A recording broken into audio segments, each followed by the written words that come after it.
Bonjour, je suis Yanoga Jules Koné, doctorant en deuxième année d'économie au sein de l'UMR Lisa Tira, sous la direction de M. Georges Casamata et de M. Antoine Melgoder. Mon sujet de thèse s'intitule Restriction de l'accès au marché de l'immobilier par les non-résidents, une analyse économique. Pour ce qui concerne le contexte général de notre étude, il faut dire que ces dernières années, la problématique cruciale de restreindre l'accès au marché de l'immobilier par les non-résidents a acquis une importance croissante, notamment dans les zones urbaines à forte densité de population, ainsi que dans les régions à activité touristique élevée. La raison invoquée par ces différentes régions qui souhaitent restreindre l'accès de leur marché immobilier aux non-résidents est que l'augmentation de la demande de logement effectuée par les non-résidents serait considérée comme étant l'une des principales causes de la hausse des prix de l'immobilier. Et il faut dire que c'est un sujet qui est actuellement au centre de toutes les attentions dans certaines régions insulaires, comme la Corse, les îles Baléares et les îles Canaries.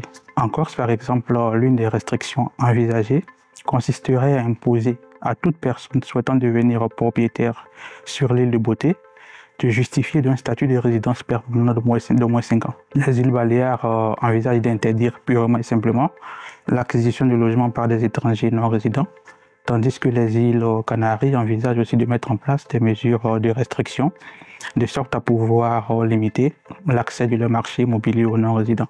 L'objectif recherché par ces différentes régions insulaires-là est de pouvoir modérer l'impact de la demande étrangère sur le prix de l'immobilier, mais aussi de pouvoir assurer l'accès de la population locale à des logements abordables. Cette idée de mettre en place ces différentes mesures de restriction est soutenue par plusieurs littératures. D'autres recherches arrivent à nous faire savoir aussi que ces différentes mesures de restriction n'ont pas toujours l'effet escompté.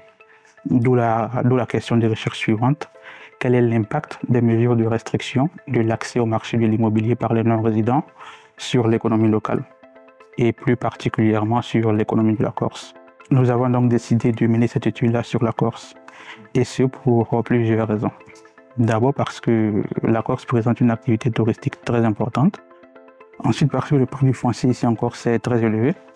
Aussi, il faut dire que selon les rapports publiés par l'Assemblée nationale, sur les 28% de résidences secondaires que compte le parc immobilier corse, environ 63% de ces résidences secondaires-là appartiennent à des non-résidents. Et pour terminer, nous avons aussi décidé de mener cette étude-là sur la Corse, de sorte à pouvoir apporter une contribution à l'étude effectuée par Kesslien Tafani, je crois en 2015, intitulée « Double marché foncier immobilier en Corse ». En fait, il s'agissait, je crois, tout simplement d'un colloque lors duquel l'on cherchait à répondre à un paradoxe. Et ce paradoxe-là faisait état du fait que pourquoi est-ce que, malgré le faible revenu par habitant ici en Corse, et aussi malgré la faible densité de population, le prix de l'immobilier était aussi élevé. Mon rôle consistera donc à effectuer cette étude en plusieurs chapitres. Dans un chapitre 1, je vais d'abord effectuer une revue de littérature. Et cette revue de littérature-là me guidera dans ma collecte de données, dans le choix des différentes variables et aussi dans le choix des différentes méthodologies économétriques à utiliser pour pouvoir la réaliser. Dans un chapitre 2, nous allons déterminer quel est l'effet sur l'économie locale d'une augmentation de la demande de logements par les non-résidents. Dans un chapitre 3, nous allons effectuer une analyse des mesures de restriction proposées en Corse.